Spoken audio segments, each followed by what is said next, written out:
siapa yang akan menjadi penguasa Cruz Deval pada intinya. Yes, kita bisa lihat nanti berarti besok ya Jan ya. Yang bakal menjadi benar-benar penguasa Crystal Valley siapa? Karena Miramar untuk hari ini hanya dimainkan satu kali. Berarti di setiap harinya hanya satu kali Miramar yang bisa kita pantau. Sama seperti Sunhawk. Dan dengan kondisi yang berimbang kali ini kayaknya semua tim bakal tarik mundur sedikit. Tapi Miracle punya angle ke arah Lynx. Akankah ada tembakan yang bakal dia lontarkan ke arah pemain dari Zeus? Karena satu persatu informasi sudah masuk dan Miracle melepas angle-nya, tidak ingin mengambil sebuah resiko. Sepertinya lebih mengutamakan untuk regroup dan mendapatkan placement yang baik di game kali ini. Karena mereka sudah membuka e-angle tadi dengan placement yang bagus untuk Zeus. Betul sekali, bahkan tadi masuk ke arah top 2 ya, hampir mendapatkan WWCD. Tapi yang menarik kali ini adalah gue juga tetap suka pergerakan dari Public Gang, karena mereka tahu key building yang ada di bagian Cruz Deval adalah rumah bata 2 di bagian belakang yang memprovide high tier loot. Bagian gereja entah mengapa sekarang ketika berbicara Miramar, baik di Impala, baik di Cumacera pun juga di Cruz Deval, ini tidak lagi high tier loot sebagaimana yang biasanya terjadi. Oleh karenanya itu mungkin yang sedang diupayakan oleh Public Gang, dan mereka juga masih bisa mencari vehicle ke arah bagian belakang. Zeus juga mengupayakan hal tersebut, dan sebagaimana gue katakan, ada motor di sana. Let's see bagaimanakah pergerakan dari Public Gang pun juga Zeus, karena 1500 meter zona juga udah mulai bergerak ke zona yang kedua, Pasta. Ya, ini malah menurut gue nggak ada yang untung sih. Apalagi kalau misalkan mereka nggak punya vehicle gitu. Vehicle mereka terbatas, udah pasti mereka bakal ribut lagi untuk mendapatkan vehicle.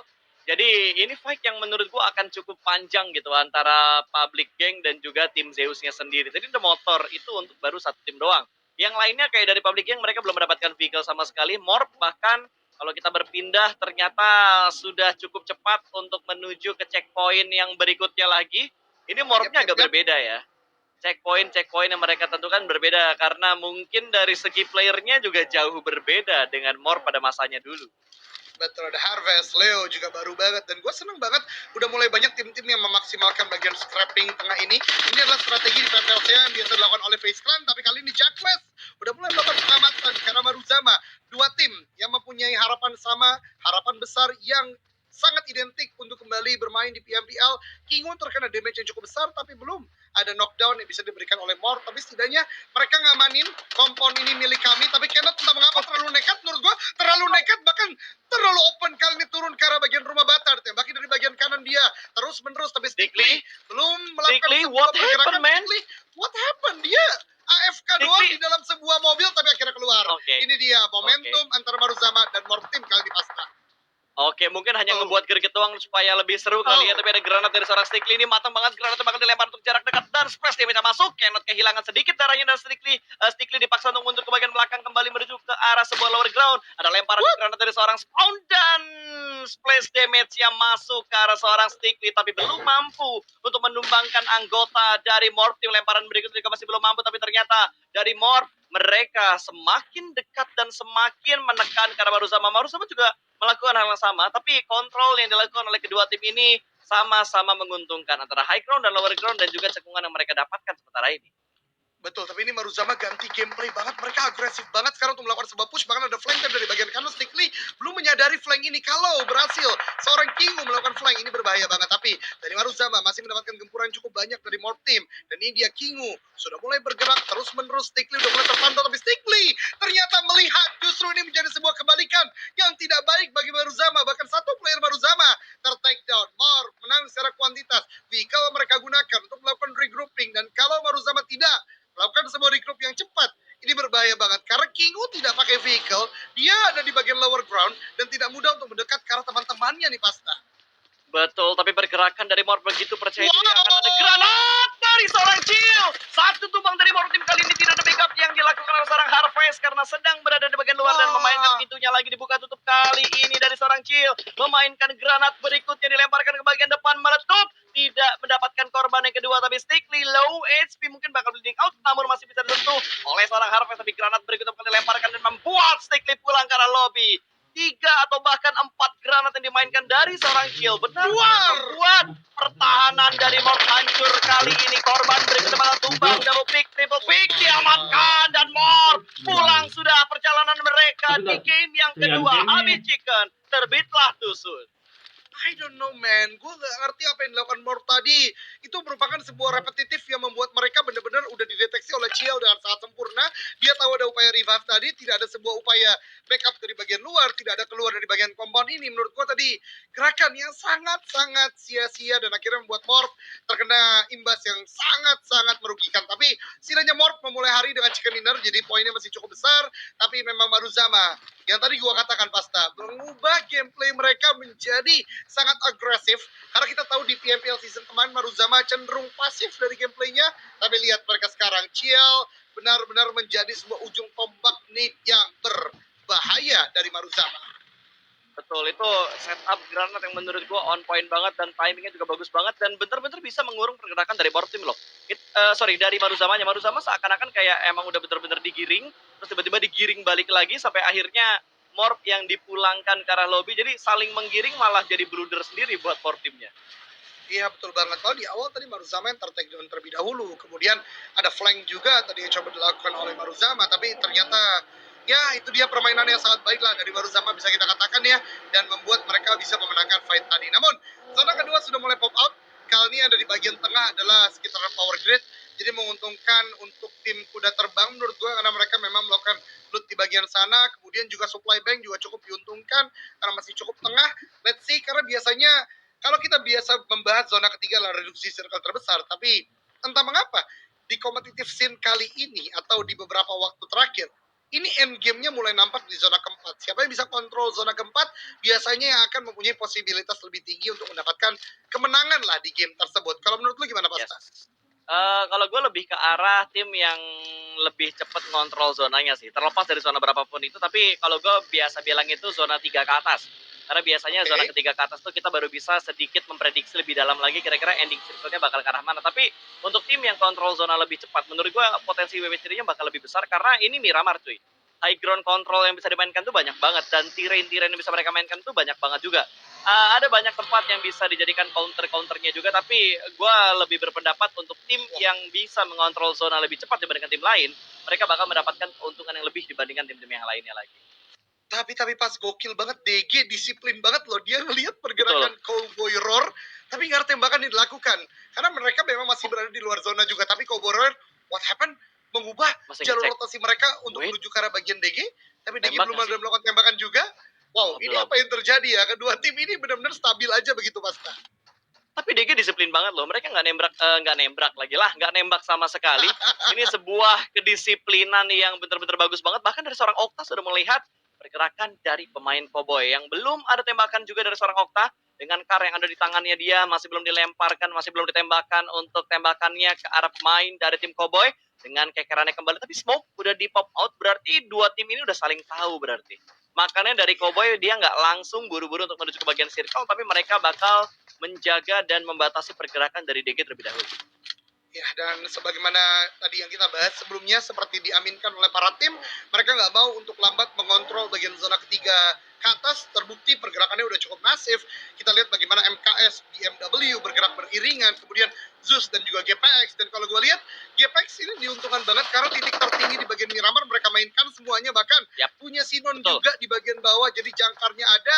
Tapi yang menarik di bagian barat, ini dari tim Crit sepertinya itu ya, kayak nggak ada gangguan sama sekali, mereka aman banget. Sementara di bagian timur itu numpuk banget Onyx, Evo, Survivor, Dua Satu, Rebellion, semua di bagian kanan. Bahkan dari Nick, tembakan dari Red Face terus menerus, tapi Nick tidak gentar, terus bergerak. Justru Red Face yang tembakan cukup banyak, tapi Kute di tempat lain memberikan knockdown karena Joe Brenki dan langsung melakukan NCAR satu player Onyx tersebut. Pasta. Ya, tadi gue kira Onyx dikenokin sama EVOS, tapi ternyata ada third party lagi yang join. Ini udah bener-bener chaos banget di area bagian timur. Tadi kalau lo sebutin ada Onyx, ada 21, ada EVOS, ada Supply Bank, bahkan ada kuda terbang juga. Berarti ada 5 tim di jarak yang tidak terlalu jauh. Bahkan kali ini Onyx yang dirugikan karena mereka sudah kehilangan satu anggota mereka, apalagi Joe Brenki, sebuah pemain yang tidak mendapatkan kesempatan cukup banyak di season-season sebelumnya. Tapi kali ini bermain dengan maksimal, tapi untuk di game yang lagi kita lihat sekarang, dia dipulangkan di awal-awal. Berarti dia harus bersabar ya. Kurang lebih 30 menit ke depan untuk show off lagi di game berikutnya, Jan. Betul, tapi ternyata Jobrenki kali ini hampir disusul Nick juga. Karena Nick udah terkena damage yang cukup besar juga dari kuda terbang, tapi masih bisa dengan pengalaman, dengan ketenangannya untuk melakukan sebuah setup. Sementara justru di tempat lain Red Face, korban kedua dari pergerakan yang sama dengan Onyx terpick off, tercut rotasinya oleh Supply Bank. Benar-benar timur yang berdarah, bahkan Red Face meletup di sana oleh Kraibu. Heaven di sini udah mulai berasap juga, tapi mobilnya adalah capital, adalah modal, jadi diamankan terlebih dahulu. Timur ini harusnya udah menjadi catatan semua tim, berbahaya banget karena ramai yang ada di sana, Pasta. Itu udah bukan tiga atau 4 tim ya, tapi 5 tim tadi kita hitung. Terus mungkin di tengah perjalanan mereka masuk dalam zona bakal bertambah tim-tim berikutnya lagi, karena masih ada 15 tim yang bertahan sampai menit ke-15 untuk kali ini. Dan Cowboy yang tadi agak sedikit menghalangi pergerakan dari tim DG, kali ini mereka sudah mendapatkan tempat yang cukup nyaman. Bahkan dari seorang Dai kali ini sudah mendapatkan area di gudang dewanya dan memperhatikan pergerakan dari tim Creed. Ya betul sekali, Creed baru saja mendapatkan sebuah compound, satu knock tadi memang sudah tercipta, tapi lagi dan lagi jarak seperti ini tentu nggak bisa langsung serta-merta melakukan push, oleh karenanya dimainkan momentum. Dan kalau melihat dari pergerakan zona 4, ini shifting ke arah bagian kanan, dan betul saja ada beberapa tim yang udah cukup diuntungkan, dan satu tim yang lagi-lagi berada dalam keuntungan terbesar adalah Zeus. Pergerakan Zeus ini, sebuah prediksi zonanya luar biasa banget. Pasti bagian kiri, Creed udah mulai bergerak juga beriringan dengan dunia games, tapi utara benar-benar dijaga ketat oleh tim GPX. Betul. Bahkan tadi kalau gua nggak salah lihat ya, dari Zeus dia ngezoning out satu anggota dari GPX yang ngintip ke arah koper mereka. Tapi sepertinya Creed bakal mendapatkan sebuah tamu yang tidak mereka undang, di mana ada DG yang sudah mulai mendekat, tapi cuma Wyvern doang yang terpantau. Kalian bakal ada granat yang dilemparkan, namun ada tembakan ke arah Ical low HP, tapi granat dari seorang Ical juga berhasil connect dan mendapatkan seorang Wyvern kali ini. Satu sudah berhasil mereka amankan, tapi sepertinya dari DG mereka ingin membalas keadaan karena mereka sudah terknockdown satu anggotanya. Smoke terpop out untuk menyelamatkan rekan yang sedang terknockdown. Kali ini Psycho bakal melemparkan smoke tambahannya lagi, dan Creed yang ada di bagian tengah mereka masih berusaha untuk mendapatkan sebuah confirm elimination, dan angle-nya terbuka dari bagian lain. Belum pertembakan dari seorang Boboho, masih cukup bersabar untuk memperhatikan area gudang Hejo, di mana di gudang Hejo itu bahkan 2 pemain terlihat oleh Boboho dan belum ada open fire dari Boboho. Ini luar biasa banget. DG sebenarnya bagus banget untuk melakukan sebuah split, ada di bagian belakang satu orang, 3 di bagian depan, tapi lagi dan lagi ini posisi yang tidak bisa dimaksimalkan secara sempurna karena memang gudang ini juga cukup kuat untuk dilindungi dari pemain-pemain Creed sendiri. Dan kita lihat pergerakan Creed masih berdansa di bagian gudang, ada beberapa off angle yang harus segera diantisipasi karena DG ini berbahaya banget. Dan lu lihat juga pas ya, berarti kita sama-sama kali ini ada beberapa molly juga yang coba dilemparkan, tapi pergerakan tim lain juga udah mulai masuk dalam zona, Pasta.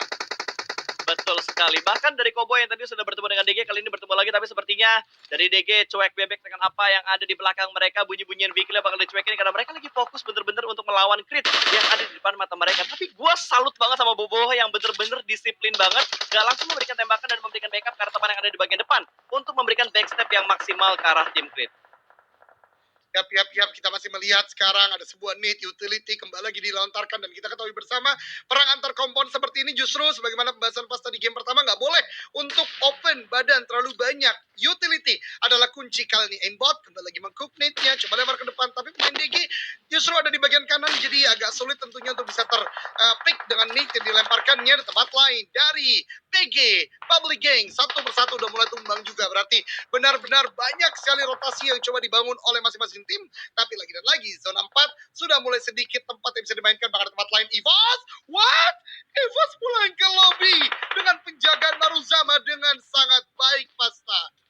Betul, itu kayak ke sandwich deh. Tadi kalau nggak salah nggak cuma Maruzama yang memporak-porandakan EVOS, tapi ada tim lain juga yang berhasil mengganggu pergerakan dari EVOS, yang membuat EVOS akhirnya dipulangkan menuju ke arah lobby. Dan kali ini Supply Bank juga mendapatkan sebuah lawan yang cukup tangguh, di mana Okio Zora dan barisan paling depan. Kraibo bakal menahan seorang diri untuk 3 pemain dari Rebellion, di mana Gio juga bisa melihat dari bagian atas, dari arah rooftop granat dilemparkan akan meletup, namun masih belum bisa mendapatkan knockdown-nya karena pemain dari Supply Bank, karena Supply Bank masih berada di area yang cukup aman. Tapi Rosemary, sebuah granat balasan yang membuat satu anggota dari Supply Bank tumbang, dari Rebellion tumbang, bakal bergerak ke arah yang lain lagi, di mana ada pemain yang menjaga di bagian rooftop. Semua setup dari Rebellion ada di bagian rooftop, tapi Kraibo mendapatkan korban yang kedua. Satu persatu sudah mulai tumbang, bakal menjadi korban berikutnya lagi. Oke, Ozora sudah mulai terspot ada di bagian rooftop juga.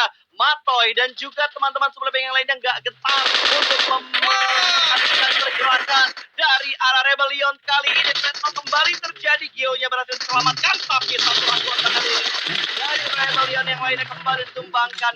Hanya tinggal Matoy dan yang butuh untuk healing karena masih ada upaya penyelamatan dari seorang pilot yang bakal dilakukan juga, dan Sukidin masih berdan sebagai kompol ini.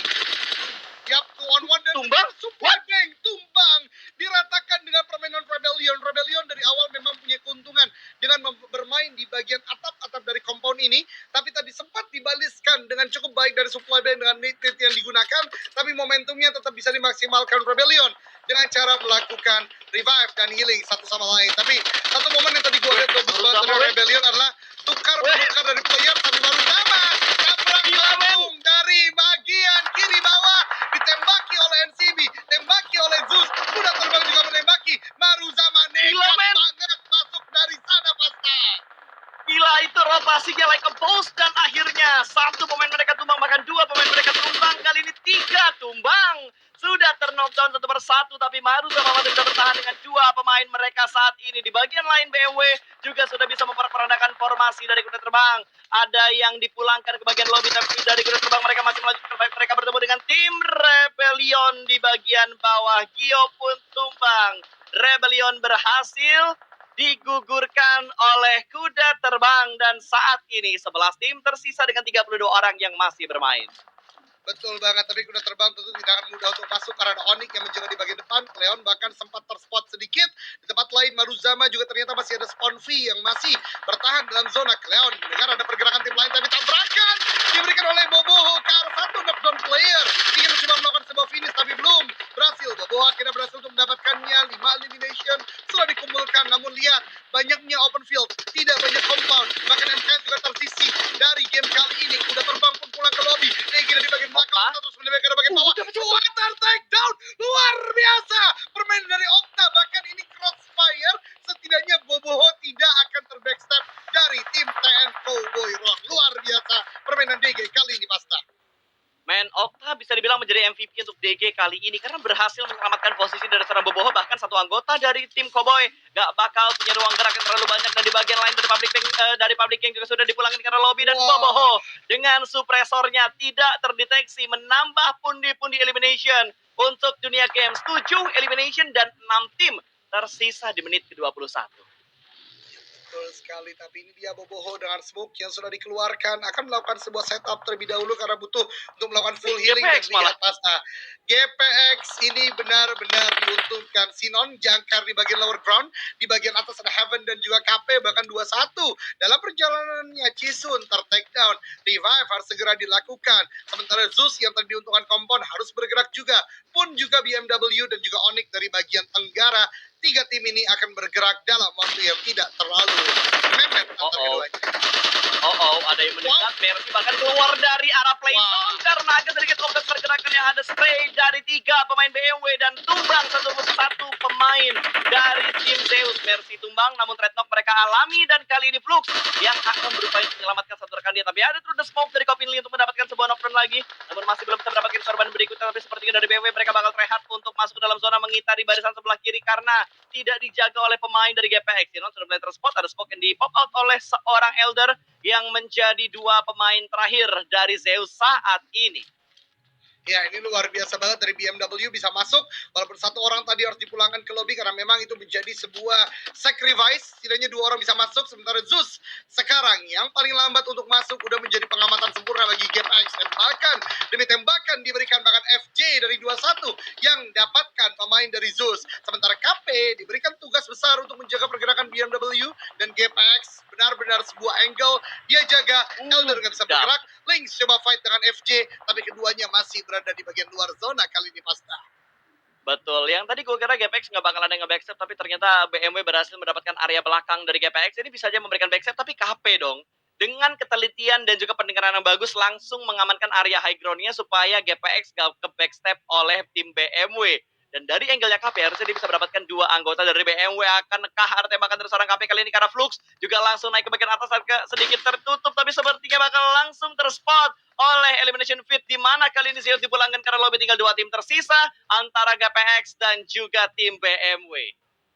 Yap, Copinly dan Flux menjadi last two man standing dari BMW. GPX masih berdiri di bagian atas. KP lagi dan lagi menjadi penjaga Guardian, tapi Guardian yang tidak baik tentunya untuk BMW. Nate sedang dikuk lagi, lempar ke arah bagian bawah, cukup matang, meletup di sana, tidak memberikan sebuah knockdown, bahkan damage pun tidak, karena BMW, Copinly dan Flux pintar sekali untuk memainkan cekungan itu. Tapi untuk berapa lama?